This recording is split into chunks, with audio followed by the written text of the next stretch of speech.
Hello बच्चे, स्वागत है आपका मेरे YouTube चैनल प्रोफेसर भाटिया में। बच्चे, मैं उम्मीद करता हूं कि आप बहुत ही अच्छे होंगे और साथ के साथ आपको मेरे लेक्चर भी बहुत ही अच्छे लग रहे होंगे। अगर ऐसा है तो बेटा एक लाइक तो बनता ही है। साथ के साथ बच्चे सब्सक्राइब करें अगर आप लगता है कि आप उसके रेगुलर यूजर है, क्योंकि कंटेंट जो है सारा का सारा क्लास 11 और क्लास 12 के मैथमेटिक्स का है। बोर्ड चाहे कोई भी हो, जीरो से लेके IIT जेई लेवल तक का सारा कवर हम इसके अंदर कर रहे हैं। तो बच्चे सब्सक्राइब करें, लाइक करें एंड कमेंट करके जरूर बताएं कि मुझे आपके लिए मेरे लेक्चर के अंदर आप एक फीडबैक कह सकते हैं, कमेंट के रूप में जरूर बताएं। साथ के साथ बच्चे, अगर आपको लगता है कि आपके कोई नोन में है जो थोड़ा सा स्ट्रगल कर रहा है मैथमेटिक्स में, तो आप उनको शेयर करें मेरे वीडियोस।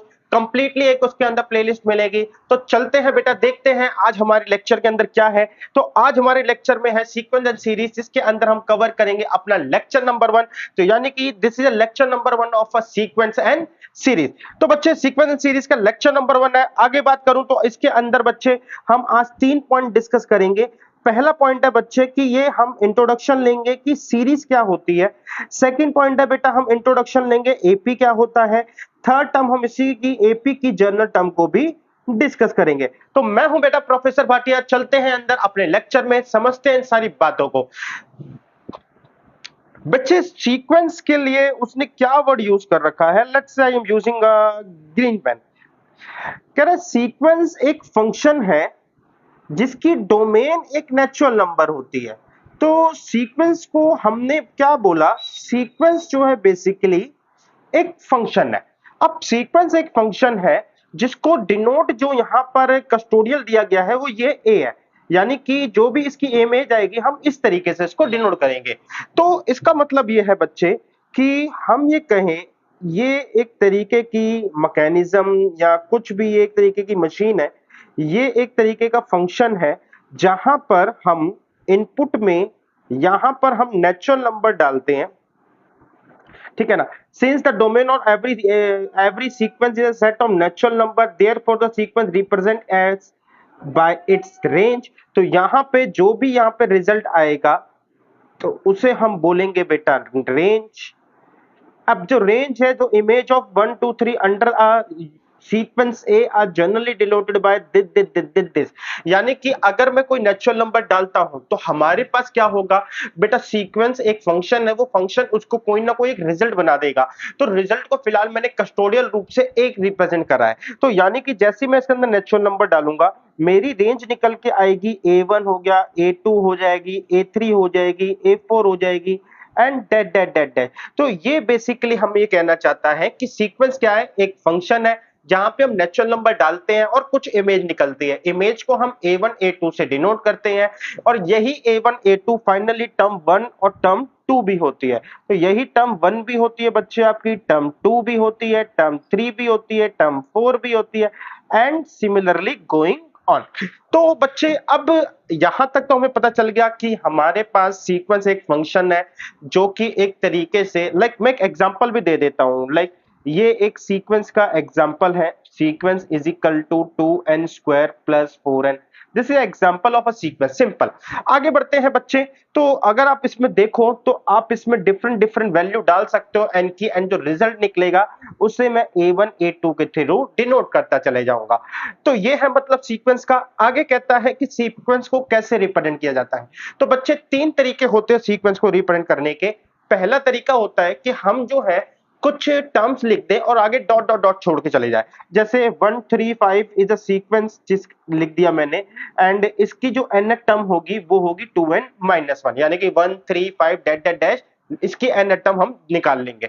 दूसरा तरीका है कि हम जो है ना अपनी सीक्वेंस nth टर्म के अंदर ही बताए, यानी कि जैसे ये हमारी सीक्वेंस है और ये जो सीक्वेंस है हमने जिसकी nth टर्म लिख दी है, ये कौन सी सीक्वेंस है अगर आप बता पा रहे हो तो वो ये रही।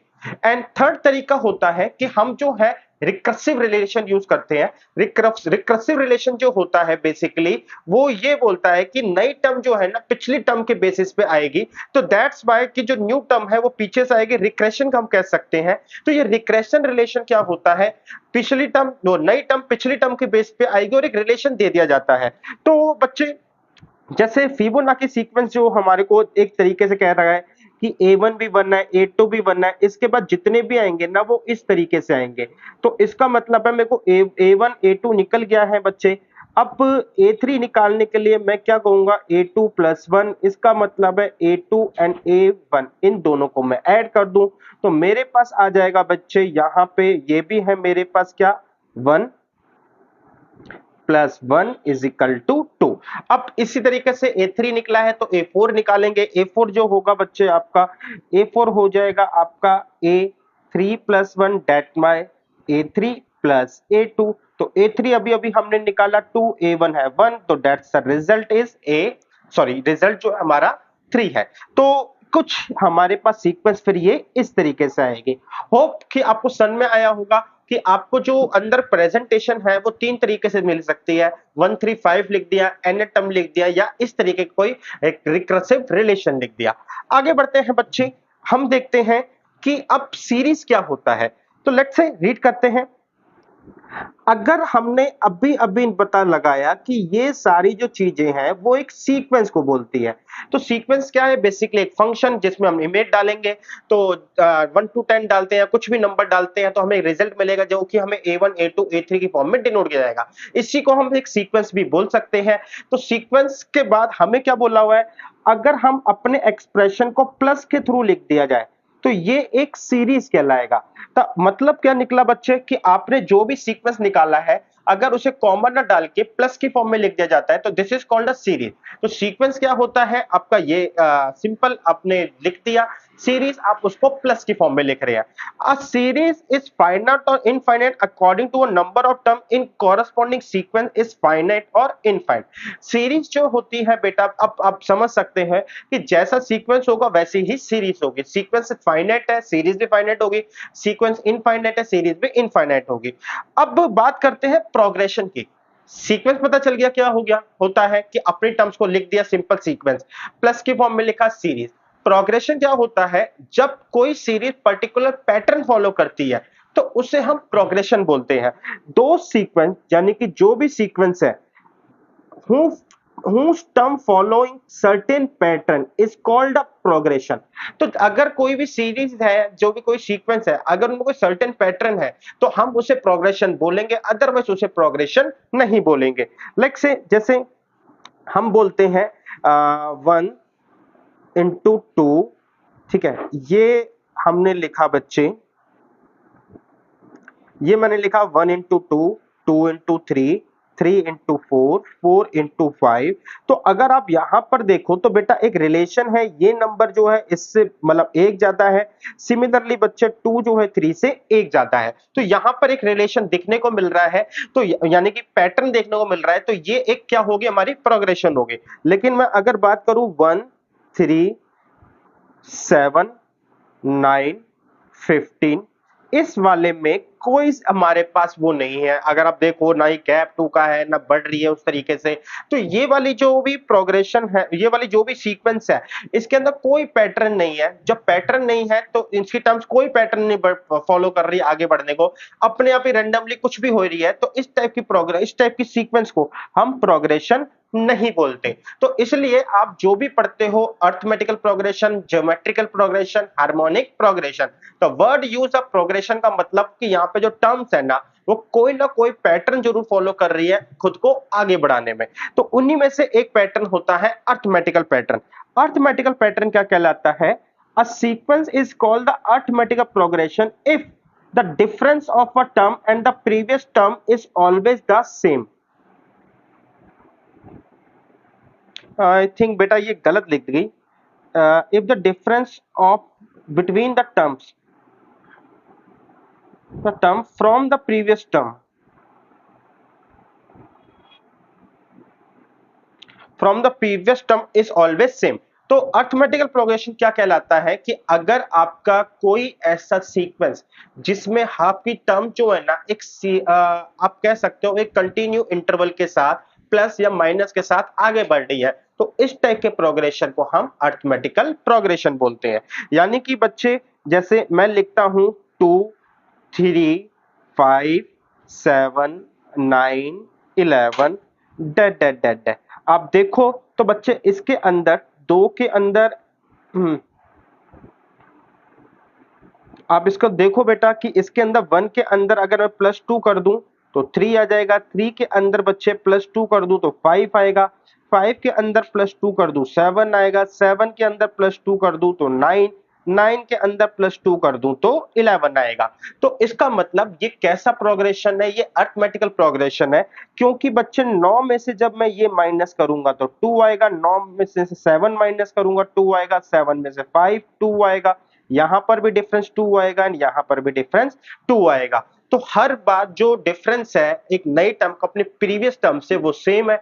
दूसरे लफ्जों में बोले कि सीरीज जो है ना कंटिन्यू एक जो बढ़ रही है आगे, अपने अंदर कोई चीज ऐड पिछली टर्म में ऐड या सब्ट्रैक्ट करके ये जो टर्म्स है या सीक्वेंस आगे बढ़ रहा है। तो ऐसी सिचुएशन में ऐसे टर्म्स को या सीक्वेंस को हम प्रोग्रेशन बोलेंगे, और जब हमारे पास प्लस या माइनस के थ्रू आगे बढ़ रहा है तो ऐसे प्रोग्रेशन को अरिथमेटिकल प्रोग्रेशन बोलेंगे। चलिए बेटा, तो इसका मतलब आपको ये पता है कि इसकी जो पहचान है अरिथमेटिकल प्रोग्रेशन की वो है बच्चे आपकी कॉमन डिफरेंस। दैट मीन्स कि difference between the terms is always same. कि दो टर्म्स के बीच का जो डिफरेंस होगा बच्चे वो हमेशा क्या होगा, आपका सेम होगा। आगे बढ़ते हैं बच्चे, तो देखिए which of the following are AP. पूछ रहा है कि इनमें से कौन से एपी हैं। If they form the AP find the common difference D right 3 more terms. तो इस तरीके 3 आगे हमें टर्म्स लिखनी है। तो देखो ये है 2, हमारे पास 2 4 8 16। तो देखो बच्चे ये है 2 4 8 16। तो मैं कुछ नहीं करूंगा, मैं कहता हूं मैं पहला डिफरेंस निकालूंगा दूसरी और पहली टर्म के बीच में। सिमिलरली मैं दूसरा डिफरेंस निकालूंगा। सिमिलरली बच्चे मैं दूसरा डिफरेंस निकालूंगा तीसरी और दूसरी टर्म्स के बीच में, और तीसरा डिफरेंस निकालूंगा चौथी एंड तीसरी टर्म्स के बीच में। a2 minus a1 4 minus 2 is equal to 2। a3 क्या है बेटा 8 माइनस 4 इज इक्वल टू 4। ये क्या है बच्चे आपका 16 माइनस 8 तो 8। या और होना क्या चाहिए बेटा, जो जो भी मैंने d निकाले हैं यानी कि d1 is equal to d2 is equal to d3, ये सारे क्या होने चाहिए, सेम आने चाहिए। बट यहां पे बेटा d1 2 आ रहा है, d2 4 आ रहा है, ये 8 आ रहा है, तो दीज आर नॉट सेम। तो ये जब आपस से बराबर नहीं है तो ये हमारे पास क्या है, एपी नहीं है। सिमिलरली बेटा अब यहां पे 2 5/2, तो हमारे पास जो a1 है a2, ये मेरा a3 एंड ये मेरा a4। तो चलिए बेटा d1 निकालते हैं। सबसे पहले d1 निकलेगा बच्चे आपका a2 माइनस a1 करके, यानी कि बच्चे 5/2 माइनस 2 करके। फिर आगे है बच्चे आपका d2, d2 निकलेगा a3 माइनस a2 करके। फिर निकलेगा d3, d3 कैसे निकलेगा बेटा a4 माइनस a3 करके। फिर निकलेगा d4 a5 माइनस a4। तो मुश्किल है, हमारे पास है भी नहीं टर्म्स। तो 3 जो है बच्चे ये है 3 माइनस 5/2। ये जो है बच्चे आपका हो गया 7/2 माइनस में 3। तो 5/2 माइनस में 2, यानी कि मेरे को जो मिलेगा बेटा, जो आंसर बचेगा वो होगा मेरा 1/2। यहां पर भी बेटा 1/2, यहां पर भी बेटा 1/2। सारी टर्म्स का डिफरेंस आपस में सेम है, हेंस ये एक एपी है। यानी कि एपी हर बार हाफ हाफ करके आगे बढ़ रही है। यहां पे देखो बच्चे, तो अब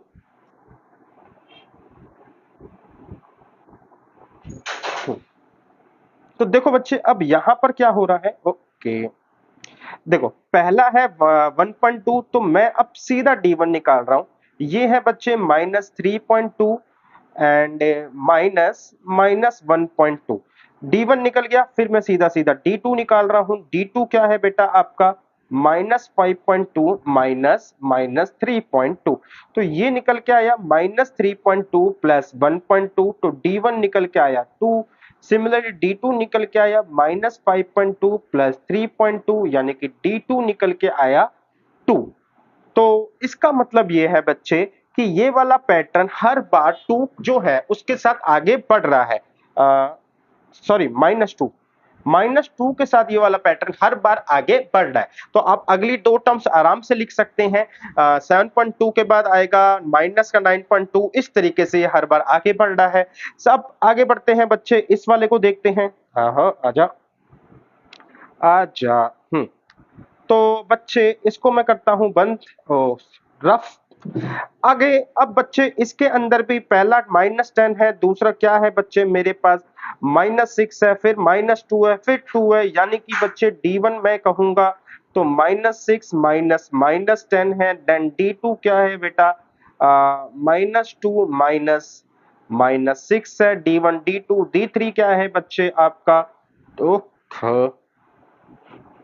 ये है बच्चे 2 माइनस में -2, तो -6 प्लस 10 माइनस का 4, ये हो गया -2 प्लस 6, ये हो गया बेटा 2 प्लस 2, यानी कि ये हो गया 4, ये हो गया 4 एंड ये भी हो गया 4। तो इसका मतलब ये वाली जो सीरीज है वो हर बार +4 के साथ आगे बढ़ रही है। तो अगली टर्म जो होगी इसकी 6 होगी। इस पर डिस्कस करते हैं। तो देखो बच्चे हमारे पास क्या है, 3, 3 plus root 2, 3 plus 2 root 2, 3 plus 3 root 2। अगर आप समझ पा रहे हो तो इसके बाद आगे मैंने प्लस क्या करा है, √2, फिर इसके बाद यहां से आगे गए, फिर प्लस करा है √2, फिर इसके बाद आगे गए प्लस करा है √2। इसका मतलब पैटर्न जो है लगभग सेम है। √2 से आगे बढ़ रही है, तो ठीक है बेटा, ये भी एपी है आपकी। आगे चलते हैं बच्चे, 0.2, 0.22, 0.222222, इस तरीके से।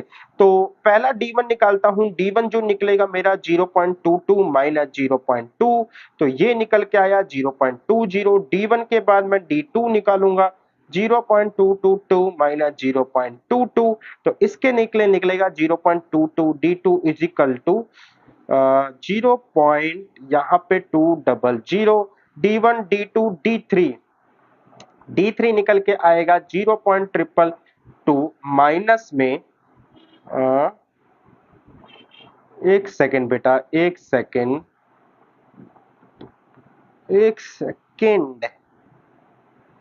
D1 इज इक्वल टू ये आएगा 0.02, D2 आ जाएगा बेटा आपका 220, तो 0.02 नहीं 0.002 एंड D3 आ जाएगा बच्चे, पिछला वाला जो टर्म मेरे को माइनस करना है 0.3 बार 2, इसके बाद 0, तो 0.0002। तो नहीं बेटा, ये वाली डी जो भी है एपी आपकी, मतलब जो भी सीक्वेंस है ये एपी में नहीं है, ये किसी और तरीके से आगे बढ़ रहा है, तो इसके आगे के टर्म्स लिखने की जरूरत नहीं है। 0, -4, -8, -12, तो अगर आप समझ गए होंगे तो बिल्कुल अगली टर्म जो है आपकी -16, -20 है, ये एपी में है। यहाँ पे है बेटा -1/2, -1/2, -1/2, -1/2, बिल्कुल बेटा ये भी एपी में है, क्योंकि हर बार जो है ना मैं 0 ऐड करके ही नई टर्म लेकर आ रहा हूं एंड 0 एक नंबर है, तो ये भी एक एपी में है।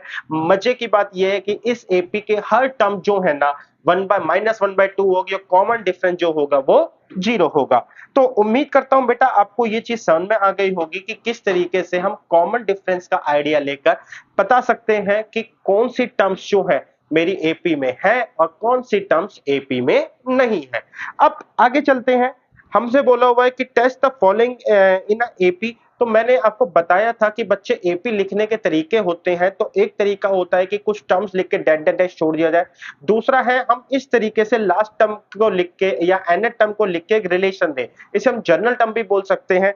इसमें क्या करना होता है, इसमें मेरे को A1 निकालना होता है, ठीक है ना, A2 A3 A4 निकालूंगा, फिर टेस्ट करूंगा। जैसे A में 1 डाला तो 4 और 5 9, 2 डाला तो 4 दूनी 8, 5 13, 3 डाला बेटा तो 4 तिया 12, 12 और 5 17 एंड A4 जो है डैश डैश डैश है। तो नाउ आगे चलते हैं बच्चे हम। तो यहां से बच्चे मेरे को समझ में आया कि मैं A2 माइनस A1 करूं देखूं, या A3 माइनस A2 देखूं, या A4 माइनस में A3 देखूं। यार आप खुद देखो बेटा, हर बार जो गैप है +4 का है, तो इस तरीके से मुझे हर बार इतना जल्दी निकालने की जरूरत नहीं है, क्योंकि बहुत छोटी टर्म्स होगी, 10th के लिए है। आप 11th में डायरेक्टली बता सकते हैं कि ये एपी है या नहीं है। तो yes, this figure are form AP. But आगे चलते हैं, इसकी बात करते हैं। तो A1 जो आ रहा है 2n स्क्वायर का मतलब है 1 और ये आ गया 3, a2 आ गया 2 का स्क्वायर 4, 4 2 जा 8 और एक 9, a3 आ गया 3 का स्क्वायर हो गया बेटा 9 दूनी 18 और एक 19, a4 हो गया 4 का स्क्वायर 16, तो 32 एंड 33। अगर आप देखो तो यहाँ पे +6 का गैप है, यहाँ पे +10 का गैप है, यहाँ पे +14 का गैप है। तो इसका मतलब है कि ये जो गैप है वो कांस्टेंट नहीं है, hence this sequence is not can represent a AP। तो ये भी जो दे रखा है ये AP को प्रेजेंट नहीं कर रहा है। अब बात करते हैं बेटा इसी तरीके से एक कह रहा है कि क्या ये फिगर AP में है या नहीं है। इसमें लॉग है और ऊपर नीचे टर्म्स है, तो मैं आपको फिगर पहले फॉर्मूला बता दूं। लॉग में अगर दो टर्म मल्टीप्लाई होती हैं तो बाद में मल्टीप्लाई वाली फिगर आपस में ऐड हो जाती हैं। दूसरा है अगर लॉग में दो फिगर डिवाइड होती है तो डिवाइड वाली फिगर जो है वो माइनस हो जाती है। तो log m into n and log m divided by n, तो आपके सामने log m plus n and log m minus n ये कुछ हमारे सामने लगेगा। तो सीक्वेंस में पहली टर्म जो है वो मेरे पास log a है, दूसरी log a square b, log a cube b square, log a 4 b3। हमें चेक करना है ap, तो इसका मतलब है हमें पहले d1 निकालेंगे जो कि है पहली दूसरी और पहली टर्म का डिफरेंस, यानी कि log ए स्क्वायर अपॉन में बी माइनस में लॉग ए। तो बच्चे अग माइनस में है तो मैंने आपको डिस्कस करा था लॉग ए स्क्वायर अपॉन बी इंटू में 1/a, ए से ए कट गया, रिजल्ट आ गया बेटा लॉग ए अपॉन में बी। फिर है हम d2 निकालेंगे जो कि निकलेगा तीसरी और दूसरी टर्म का डिफरेंस, यानी कि बच्चे लॉग ए क्यूब अपॉन में बी स्क्वायर माइनस में लॉग ए स्क्वायर अपॉन में बी। इसका मतलब है बच्चे लॉग ए क्यूब अपॉन में बी स्क्वायर डिवाइडेड बाय, तो डिवाइडेड है तो मैं मल्टीप्लाई कर देता हूं, यहां पे आया ये ए से ये कट गया, यहां से ये, तो बचेगा मेरे पास क्या बेटा लॉग ए अपॉन में बी, d1 d2 and d3। d3 क्या होता है बेटा a4 माइनस में a3, a4 माइनस में a3 यानी कि लॉग मेरे पास है a की पावर 4 माइनस में b क्यूब। अब माइनस करेंगे लॉग a क्यूब अपॉन में b square which give a result log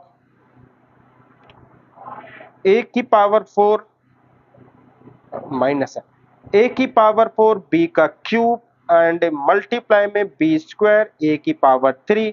तो बच्चे यहां से ये चला गया, यहां से a, ये मेरे पास बच गया बेटा लॉग a अपॉन में b। तो बच्चे अगर मैं कहूं हर बार जो d1 है ये d1 है, ये रहा d2, ये रहा d3, तीनों बार सेम आया है, तो मैं कंक्लूड कर सकता हूं yes the given situation is definitely AP. आगे बात करते हैं बेटा जनरल टर्म ऑफ एपी क्या होता है। देखो मैंने कहा हमारे पास फर्स्ट टर्म आती है, फिर दूसरी टर्म होती है, फिर तीसरी टर्म होती है, फिर चौथी टर्म होती है एंड डेट डेट डेट। पिछली टर्म को अगर मैं फर्स्ट टर्म को ए लिखता हूं तो नई टर्म जो आएगी वो पीछे वाले में डी जोड़ के आएगी, यानी कि a1 प्लस डी। a3 आएगी बेटा a2 प्लस डी करके एंड a4 जो आएगी आपकी आएगी a3 प्लस डी करके। तो इसका मतलब है टर्म 1 आपकी a1 है, टर्म 2 जो है बेटा वो है a1 प्लस डी, टर्म 3 जो है वो है a2 plus D and term 4 है बेटा a3 प्लस डी करके। तो इसमें हमने a1 तो ठीक है फर्स्ट टर्म यही बेटा, अगर मैं बताऊं तो यही मेरी a1 भी होती है, a2 भी यही है, a3 भी यही है एंड a4 भी यही है। लिखने को t और a से लिखो कोई फर्क नहीं पड़ता। तो ये तो ठीक है बेटा a1 ही रहेगी, ये ठीक है a1 प्लस डी रहेगा, यहाँ पे a2 की जगह पे आ जाएगा a1 plus D plus T. तो इसका मतलब है और यहाँ पर आ जाएगा, इसका मतलब है यहाँ पे आ जाएगा a प्लस 2d और यहाँ पे a3 वाली फिगर आ जाएगी, यानी कि a1 तो मैंने हटा दिया था ना, हाँ बेटा a1 तो मैंने हटा दिया था तो कोई दिक्कत नहीं है, 1 नहीं है बच्चे। तो यहाँ पर भी आपका 1 नहीं है, तो और यहाँ पर भी हटा दिया था, यहाँ पर भी हटा दिया था। तो ये आ गया बच्चे इस तरीके से, यहाँ से भी हट जाएगा। तो A3 आ गया a plus two D and A D already पड़ा था, यानी कि a प्लस थ्री डी। ये आया बेटा a प्लस टी और ये आया बच्चे आपका a। तो अगर आप पैटर्न देख पा रहे हो बेटा, ये रिप्रेजेंट कर रहा है, this represent to a first term, ये रिप्रेजेंट कर रहा है सेकंड को, ये रिप्रेजेंट कर रहा है थर्ड को, ये रिप्रेजेंट कर रहा है फोर को। अगर आप इस पैटर्न को समझे तो मेरे को ए एन निकालना है, तो इसका मतलब ए तो आएगा ही आएगा, साथ में जब 4 है तो ये 3D है, जब 3 है तो 2D है, जब 2 है तो D है, एंड जब कुछ नहीं है तो कुछ नहीं है। तो इसका मतलब A प्लस में n-1D। तो रिजल्टिंग फिगर हमें यही बोल रही है कि हम अपनी जनरल टर्म को ऐसे लिख सकते हैं। किस तरीके से रिलेशन निकाला आप समझ गए होंगे कि A हर किसी में चल रहा है, डी के साथ जो भी नंबर आ रहा है वो उस टर्म से एक कम है, तो किसी भी टर्म का एक कम करके डी से मल्टीप्लाई करो और ए जोड़ दो, तो आप कोई भी टर्म्स को निकाल सकते हो। आई होप इसी को हम टीएन का फॉर्मूला भी बोल देते हैं, इसी को हम एएन का भी फॉर्मूला बोल देते हैं। तो बच्चे अब मिसिंग फिगर्स कैसे पूछ सकता है, तो देखो मेरे पास ये है एक t n n a and d. बच्चे ये चार चीजें जैसे क्या है, ए डी एन और टी एन, टी एन निकल सकता है अगर, तो हो सकता है बेटा ये आपसे क्वेश्चन मार्क दे दे, ठीक है ना, कि ये क्वेश्चन मार्क है कि टी एन आपसे निकालने को पूछे, आपको ये तीनों चीजें दे दे। या फिर ये हो सकता है बच्चे आपको एन निकालने को बोले, बाकी तीनों चीजें दे दें। या फिर ये भी हो सकता है बच्चे कि आपको यहां पर ये दोनों दे दें और आपसे इनमें से कोई एक फिगर मिस कर ले। तो इसका मतलब है एक इक्वेशन में कोई भी एक फिगर मिसिंग हो सकती है, या क्योंकि हमने जो फॉर्मूला बनाया है वो है t n is equal to a plus N minus one D. तो इसमें से ए भी मिस हो सकता है, डी भी, एन भी, लेकिन बदले में आपको कुछ ना कुछ और गिवन जरूर होगा। तो चलिए बेटा इस बेस पे कुछ क्वेश्चन देखते हैं। कहता है कि सबसे पहले शो करो कि सीक्वेंस जो है एपी में है, अगर है तो इसकी जनरल टर्म लिख के दिखाओ। देखो हमने बात करी थी बेटा लॉग ए बी, तो D1 क्या होगा बेटा, लॉग ए बी माइनस में बेटा लॉग ए। तो जब भी आपको लगे कि आपको टेस्ट करना है या बोला जाए क्वेश्चन में, तो आपको D1 D2 D3 तीन डी निकालना बहुत जरूरी है, ठीक है ना, क्योंकि हमारी टेस्टिंग है, डी जब तक बराबर नहीं आएंगे हम नहीं कह सकते। तो ये आ जाएगा बेटा जब लॉग ए बी अपॉन में ए, यानी कि ए से कट गया लॉग बी। D1 के बाद हम आएंगे D2 पर, जो कि कह रहा है log a b square upon में बेटा या माइनस में लॉग ए बी।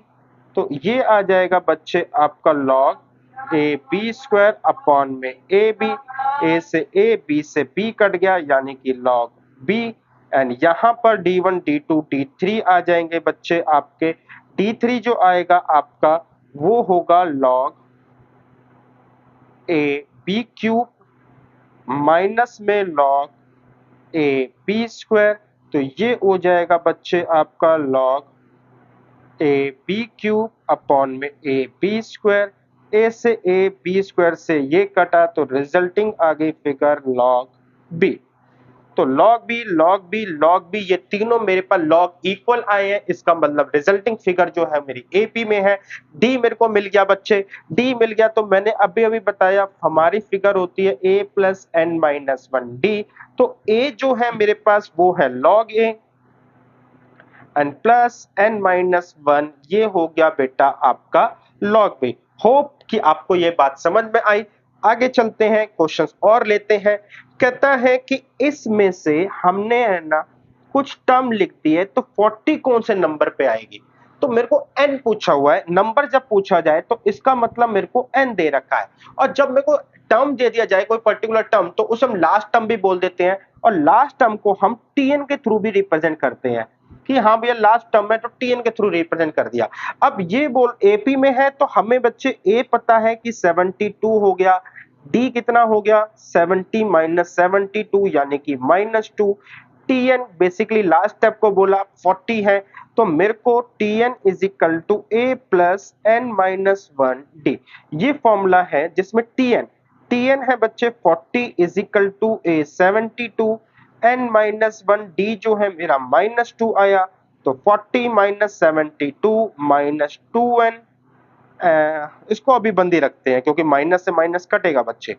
तो ये आया n माइनस वन माइनस में 2, तो 40 30 minus 32 is equal to n minus one minus में 2, माइनस से माइनस कट गया, 2 से आया 16, तो n minus one is equal to 16, तो n की वैल्यू क्या आ गई आपकी 17 आ गई।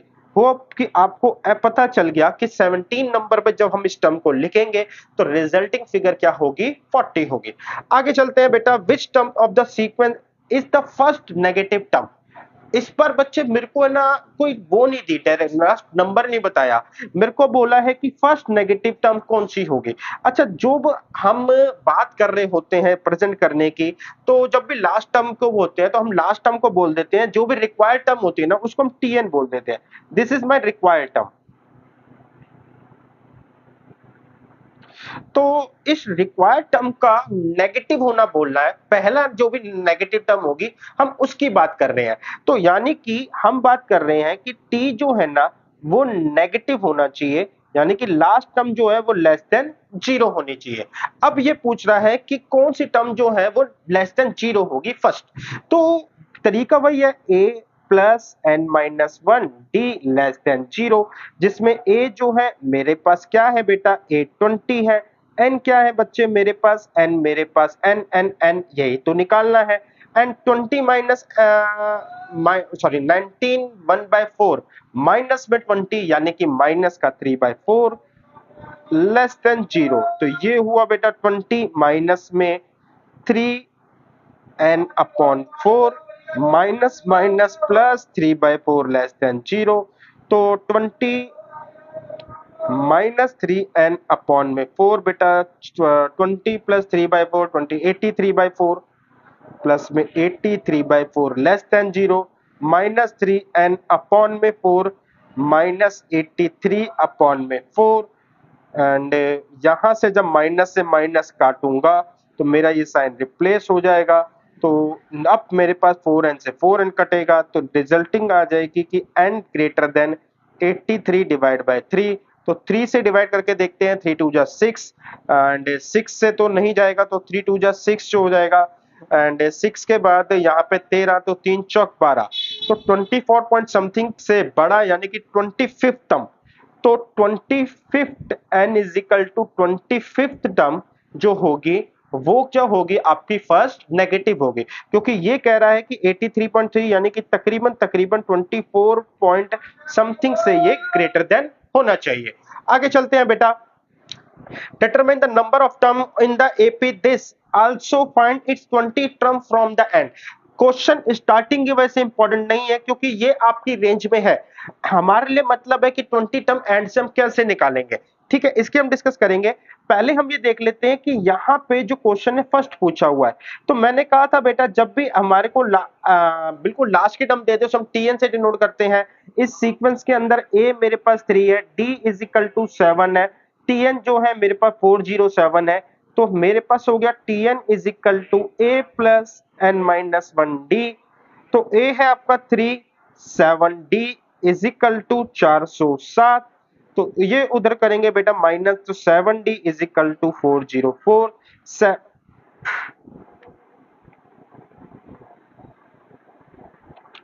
टीएन है बेटा मेरे पास 407, ए जो है 3 है, ये आ गया n माइनस वन, डी जो है वो 7 है, तो मेरे पास आया बच्चे 407 को करेंगे 404 divide by 7, n minus one 4 से आ गया बेटा 7 चौक 32, 7 चौक 28, 7 पंजा 35, तो 5 से 7 5 जा 35, 5 बचा 54, तो 54, 7 6 7 8, 7 8 56 होता है यार, कहाँ गड़बड़ हो गई, 3 7 7 4, ओहो बेटा स्टार्टिंग से ही गड़बड़ हो गई। जो ए है मेरे पास वो 3 था, लेकिन जो ए था ना बच्चे वो मेरे पास जो a था वो मेरे पास 3 था, जो d है वो मेरे पास 4 है। तो n minus one 4, 404 is equal to n minus one, यहाँ पे 4, अब ये आया 4 यहाँ से, तो 404 अपॉन में 4, ये है बेटा n माइनस वन, तो ये आया 101 plus 1 is equal to n, तो n की वैल्यू आ गई आपकी 102। तो n जो है बेटा मेरे पास क्या आ गया, n जो है यानी कि n टर्म जो आई वो मेरी 102 आई है। अब n टर्म मेरी 102 यानी कि यहां से लेके यहां तक में जब मैं 102 भी टर्म लिखूंगा तो वो जो आएगी 407 आएगी। अब कह रहा है एंड से 20 टर्म निकालो, तो देखो बेटा एंड से 20 टर्म निकालने के लिए जैसे मैंने T1 लिखा, first term, second term, third term, that that that that dash, हमारे पास क्या आएगा लास्ट में 4, 102, फिर लास्ट में इससे पहले आएगा 101, फिर इससे पहले आएगा 100, फिर इससे पहले आएगा यहाँ पे आपका 100 से 99, तो यहाँ पे फिर आएगा आपका क्या 90 टी 98, फिर आएगा टर्म 97। फिलहाल मैं बेटा को 3 और 5 के एग्जांपल से समझा रहा हूं, तो अगर सपोज करो 20 की जगह मेरे को 3 बोला होता, तो 3 बोला होता तो मैं लास्ट पर आता, मैंने कहा 102 तू हट यहां से, 102 को हटने के बाद बोलता 101 तू भी हट यहां से, 100 तू, मतलब ये वाली टर्म होती 100। तो इस 100 को निकालने के लिए मैं क्या बोलता कि 102 अगर मेरे को थर्ड निकालनी होती लास्ट से, 102 माइनस में 3 कर दो, यानी कि बच्चे हमारे पास 102 माइनस में 3 मेरे पास आ जाएगा बेटा 99, यानी कि अगर मेरे को एंड से थर्ड टर्म देखनी है तो मेरे को स्टार्टिंग से वो 99th नंबर पर जो टर्म होगी वो देखनी होगी। लेकिन अगर मैं मतलब यहां से निकल के आया, लेकिन मैंने अभी देखा कि हमारे पास जो थर्ड नंबर पे है वो तो 100 टर्म्स है। अब हुआ क्या ये बच्चे, हमने -3 करने की वजह से थर्ड टर्म को भी हटा दिया, तो दैट्स वाई कि मुझे +1 करना पड़ेगा ताकि मैं 100 पर वापस आ सकूं, और एक्चुअल में मेरे पास 100 ही है। सिमिलर इस चीज को एक और बात समझ सकते हो इस तरीके से कि मेरे को एंड से अब फिफ्थ निकालनी है। अब देखो फिफ्थ निकालने के लिए मैंने कहा 102 माइनस में फिफ्थ, यानी कि मेरे पास होनी चाहिए 97, बट एक्चुअल में फर्स्ट टर्म, इसको ग्रीन पेन से लेते हैं, बट बच्चे एक्चुअल में first term, second term, third term, fourth term, ये फिफ्थ टर्म मेरे को निकालनी तो 98 है, बट ये 97 कर रहा है, ऐसा क्यों? इन रियलिटी इसने फिफ्थ टर्म को भी माइनस कर दिया है, तो दैट्स वाई मैं इसमें +1 करूंगा इक्वेट करने के लिए, तो यानी कि 98। तो अगर मुझे एंड से बच्चे 20th टर्म निकालनी है तो 102 में से 20 माइनस करूंगा, बट क्योंकि -20 करने से 20th टर्म भी माइनस हो जाती है, दैट्स वाई मैं उस पर्टिकुलर टर्म पे पहुंचने के लिए +1 करूंगा। तो 102 में से 20 गए, हमारे पास आया 82 प्लस 83, यानी कि बच्चे टर्म 83 जो होगी यही है बेटा एंड से 20th टर्म। होप कि आप 20 टर्म निकालने के लिए T83 निकाल दीजिए, काम खत्म, मल्टीप्लीकेशन होगी, डेट्स में मैं अभी इसको प्रोसीड नहीं कर रहा, ये आपकी रेंज में क्वेश्चंस हैं। आगे चलते हैं बेटा, how many true number of a 2 digit are divisible by 7। बेटा 2 डिजिट नंबर कितने हैं जो 7 से डिविजिबल हो? अब 2 डिजिट का पहला नंबर जो है ना वो 10 होता है, और लास्ट नंबर जो होता है वो 99 होता है, लेकिन 10 जो है वो 7 से डिविजिबल नहीं होता। 7 से पहला नंबर जो डिविजिबल होने वाला है वो है 14, दूसरा जो है वो 21 है, और लास्ट से बात करें तो 99 7 से डिविजिबल नहीं होता, क्या 98 होता है? 98 को करके देखो बेटा, 98 को 7 से करो तो 7 बन जा 7, 8 9 2 7 4 जा, हाँ, तो लास्ट नंबर जो है बेटा हमारे पास क्या है 98।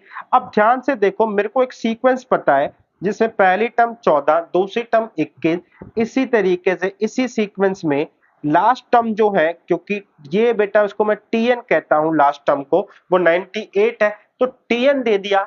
ए हमारे को पता है क्या है, ए हमारा 14 है, डी मेरा 7 है, टीएन मेरे को गिवन है, ए डी टीएन तीनों मेरे पास है। क्या मैं अब एन नहीं निकाल सकता? बच्चे मैंने बताया भी था, इस इक्वेशन, एक जो ये पूरी इक्वेशन होती है, कोई भी एक टर्म देके दूसरी टर्म पूछ सकता है। Now this question in your range, आप ये क्वेश्चन कर सकते हैं। मैं आगे चलता हूं। मेरे से बोला जाता है बेटा कि इस सीक्वेंस के अंदर purely real and purely imaginary term जो है वो बताओ। तो कौन से नंबर पर होगी? बेसिकली देखना बच्चे, ये सीक्वेंस जो है ना, ये कॉम्प्लेक्स नंबर फॉर्मेट में है। अब इसमें जो डी है ना, ध्यान से देखना, D1 या जो भी डी है, 7 minus 4 iota minus 8 plus 6 iota. तो 7 में से 8 गया, माइनस 1 प्लस 2 आयोटा। तो जो कॉमन डिफरेंस है वो भी एक कॉम्प्लेक्स नंबर ही है, यानी कि टर्म भी कॉम्प्लेक्स नंबर है, कॉमन डिफरेंस भी कॉम्प्लेक्स नंबर है। तो इसका मतलब अगर मैं इसकी nth टर्म लिखूंगा तो वो आएगी a plus N minus 1 D. A क्या है बच्चे मेरे पास? a है 8 minus 6 iota. n minus 1 D क्या है बच्चे मेरे पास? Minus 1 plus 2 iota. अब क्या करें बच्चे? अब हमें करना ये चाहिए, क्योंकि हमारे पास टर्म ए उसमें है, कॉम्प्लेक्स नंबर फॉर्म में है, तो इसको भी कॉम्प्लेक्स नंबर फॉर्म में रखूंगा, जहां पे रियल पार्ट को अलग, इमेजिनरी पार्ट को अलग, जिसमें 8 माइनस 6 आयोटा का कोई इशू नहीं है। तो ये हो गया minus n plus 2 n iota, minus minus plus 1 minus 2 iota. ये मेरे पास कुछ रिजल्टिंग फिगर आई। तो अब बच्चे यहां से मेरे को 8 एन और 1, 8 और 1 ये 9 माइनस एन, इस तीन टर्म्स खत्म हो गई। यहां से बच्चे अब मैं आयोटा कॉमन ले लूं तो मैं कहूंगा मैंने आयोटा कॉमन लिया, 2n, यहां से इन दोनों को एडजस्ट करा तो माइनस 6 माइनस 2 8, तो ये आया 2n माइनस 8 आयोटा। तो मेरी जो टर्म जो है वो जनरल टर्म जो है वो इस फॉर्म में निकली। ये भी एक कॉम्प्लेक्स नंबर फॉर्म में डाल दी। कहता है कि वो कौन सी टर्म होगी जिसमें फर्स्टली हमें प्योरली रियल पार्ट मिलेगा। अब प्योरली रियल पार्ट मिलेगा तो इसका मतलब है, प्योरली रियल पार्ट का मतलब है इमेजिनरी पार्ट क्या हो जाएगा? उसका जीरो हो जाएगा, यानी कि 2n माइनस 8 क्या हो जाएगा? जीरो। n की वैल्यू हो जाएगी बच्चे आपकी 4। तो n की वैल्यू आपकी जब 4 हो जाएगी तो इसका मतलब है चौथी टर्म जब मैं इसमें लिखूंगा तो उसमें क्या होगा बच्चे? उसमें आपका जो एक कॉम्प्लेक्स नंबर में जो आयोटा फॉर्म है वो नहीं आएगी, सिर्फ और सिर्फ एक नंबर बचेगा। दूसरा है प्योरली इमेजिनरी।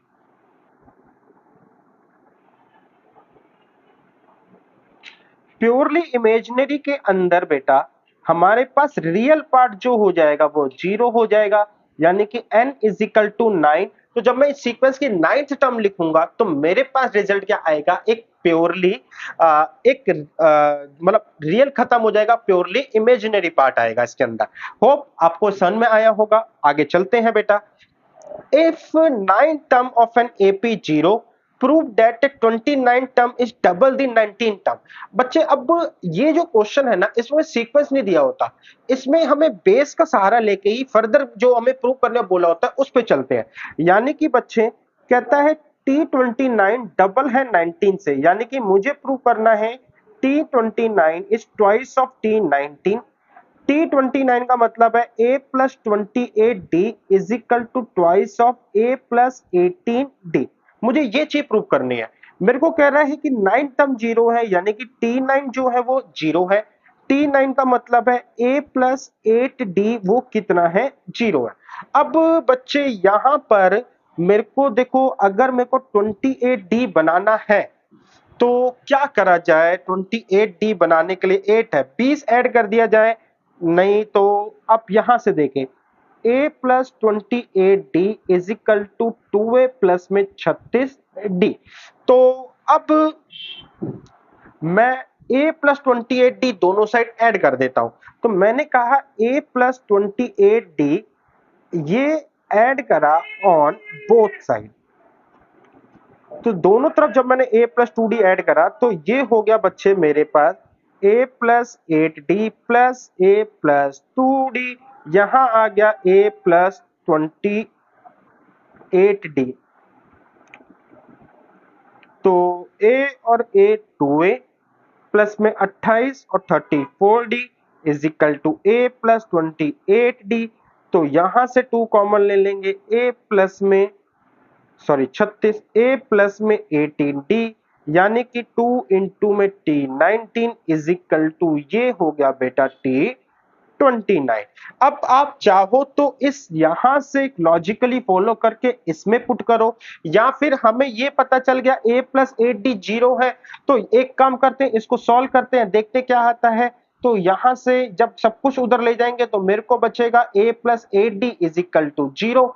तो मेरे को ये बात प्रूव हो गई। तो इसका मतलब है कि जो वहां से रिजल्ट आया ये ऑलरेडी 0 के बराबर है, तो हैंस प्रूव कह सकते हो आप इस सिचुएशन को।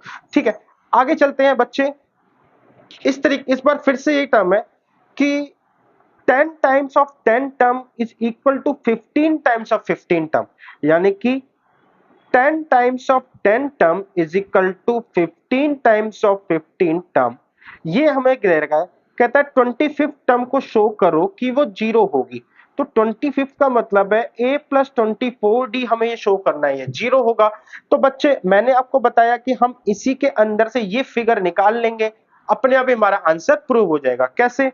ये हो गया 10a प्लस 9d, ये हो गया बच्चे आपका 15a प्लस 14d, तो ये आया 10a प्लस में बेटा 19d, ये आया 15a प्लस में 15 इंटू में 14, 15 इंटू 14, 15 10 15 6 150 6 2 10 210 टी। तो माइनस करा तो मेरे पास दोनों फिगर को मैं राइट हैंड साइड ले गया, तो मेरे पास आया 5a प्लस में 90 गए तो 110 120 120d आया, 5 मैंने कॉमन ले लिया, उधर लाके 0 करा तो मेरे पास आ गया a प्लस 24d। अब आप दे सकते हैं कि अगर a प्लस 24d आपका 0 है तो यानी कि t25 आपका क्या हो जाएगा, 0 हो जाएगा। होप सो आपको ये बात समझ में आई होगी। आगे चलते हैं बच्चे। इन a certain AP 24 term is twice the 10 term, prove that the 72 term is twice the 34 term। इस बार भी सीक्वेंस वही है, हमारे पास कोई और फिगर तो दे नहीं रखी, तो इसलिए 24 term is twice the 10, यानी कि T24 जो है ये 10th टर्म की ट्वाइस है, तो इसको 10 से मल्टीप्लाई करूं बराबर हो जाएगा। ये मेरे को गिवन है और मेरे को प्रूव करने का बोला है कि 72 is equal to 34 of sorry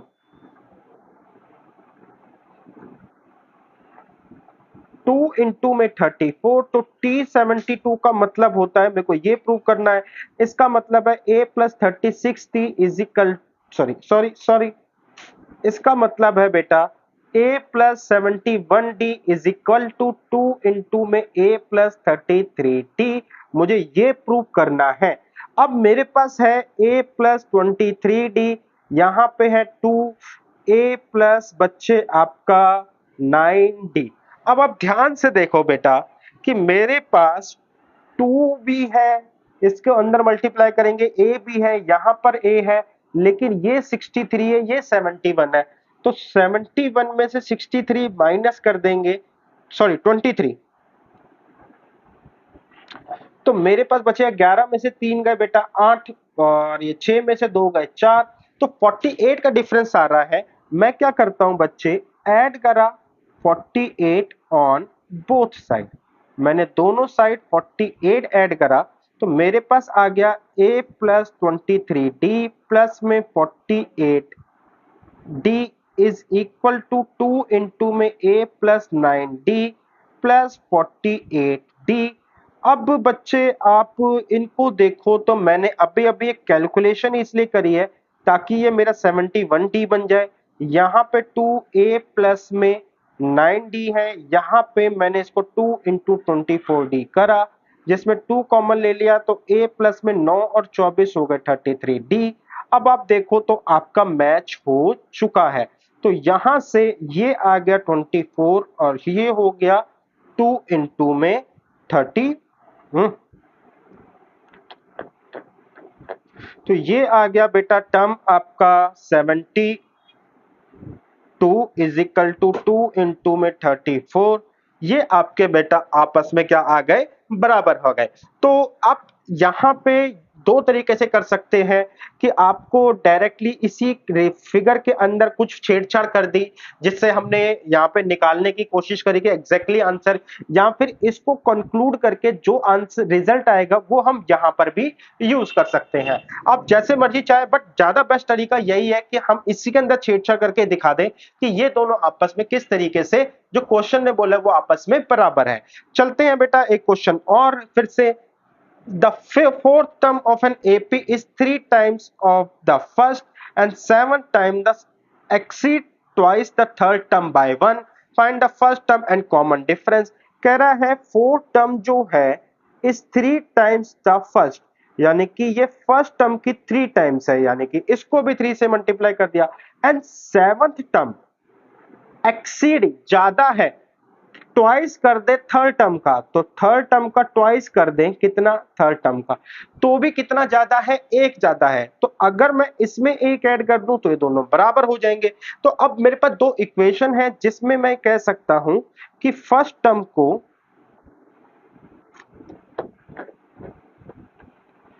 term को मैंने ए बोला तो ये हो गया a plus 3d is equal to 3a। यहां पे हो गया बेटा a plus 60 2a plus 2d plus 1। तो ये आया बच्चे 3d is equal to 2a। ये आ गया बच्चे आपका a plus 60 is equal to 2a plus 4d plus 1।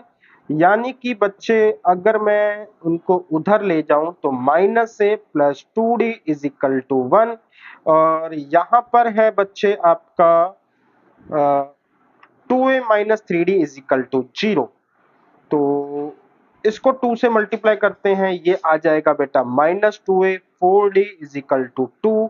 ये आया है 2a minus 3d is equal to 0।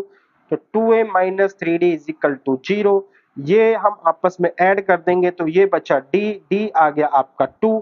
जब d2 आ गया तो आपको पता है कि 3d is equal to 2a है। d जो आपको 2 मिल चुका है इज इक्वल टू 2a, तो 3 2 जा 6, तो a की वैल्यू मेरे पास 3 आ गई। तो बेसिकली बच्चे एक सिंपल ही क्वेश्चन था। मुझे जब दो इक्वेशन बन गई है तो मुझे फर्दर कुछ सोचने की जरूरत नहीं, उनको सॉल्व ही करना होता है। आगे देखते हैं बच्चे। एक एपी में 60 टर्म है। If the first and last term is 7 and 125, तो 32वीं टर्म फाइंड करो। तो अगर आप कहूं तो मुझे n दे दिया, मुझे फर्स्ट टर्म दे दी ये a, tn दे दिया, तो 32वीं के लिए अब मेरे को a और d की जरूरत है। a मेरे पास है, d निकालना है, तो बेटा हमारे पास सारी चीज इजीली निकल जाएंगी। tn is equal to a plus n minus 1d होता है, जिसमें n क्या है बच्चे मेरे पास 125।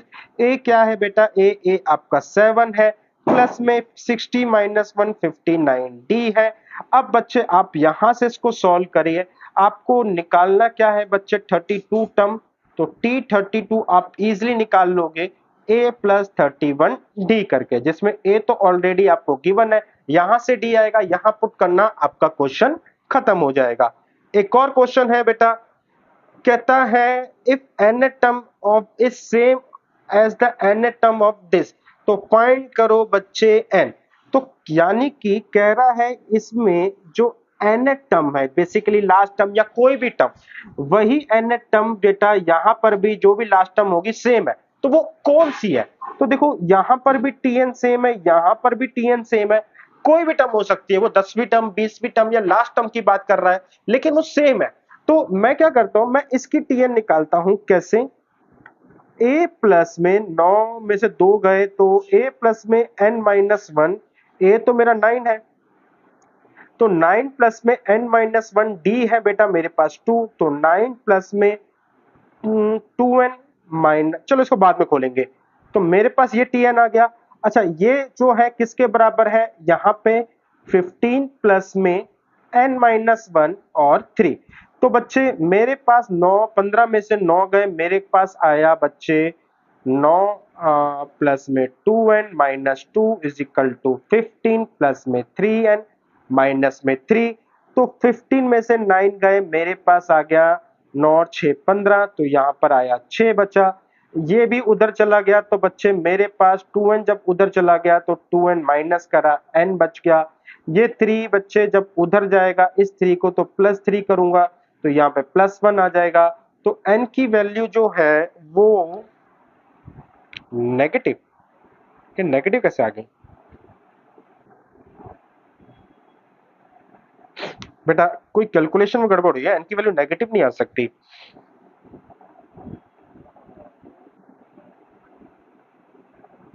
ओह, इन दोनों के डी नेगेटिव है, मैंने लिखे ही नहीं है बेटा। वाह, कितनी बड़ी गलती करी है। हाँ बेटा, दोनों के डी नेगेटिव है तभी जाके हमारा ये मैच होगा। देखना, 9n minus 2n plus 2 is equal to 15 minus 3n plus 3। 9 दो 11 माइनस 2n, ये हो जाएगा 18 माइनस 3n। तो 3n उधर जाएगा बच्चे तो ये 3n इधर आएगा तो प्लस हो जाएगा, ये 11 उधर जाएगा तो माइनस हो जाएगा। तो n हो गया बच्चे मेरे पास 7। तो अगर यहां से आप 7 टर्म लिखोगे तो वो जो होगी आपको आइडेंटिफाई करेगी, यानी कि वो सेम होगी। अब ऐसा क्यों हो रहा है बेटा? दोनों सीक्वेंस घट तो रहे हैं, एक जल्दी घट रहा है और एक तेजी से घट रहा है। तो इसलिए वो दूर भी है तो वो डिस्टेंस आप कह सकते हो कवर कर लेगा, जस्ट लाइक अ ट्रेन। भले ही वो दूर है लेकिन तेजी से चल रही है तो एक पॉइंट जरूर ऐसा आएगा जहां पे दोनों आपस में मैच सेम होंगे। तो यही आप यहां पर भी एपी में फॉलो कर सकते हैं। तो आज जितने भी थे वो लगभग मैंने एक बेसिक क्वेश्चंस करवाए थे, इंट्रोडक्शन करवाया, थोड़ा सा स्पीड अप करवाया, बहुत ज्यादा छोटे छोटे नहीं करवाए क्योंकि आप 10th क्लास में इस एपी को पढ़ के आ चुके हो। अगली क्लास में हम इसके कुछ अच्छे क्वेश्चंस के साथ मिलेंगे। तो फिलहाल बेटा आज की क्लास में इतना ही, बहुत जल्द मिलेंगे अपने नेक्स्ट लेक्चर के साथ।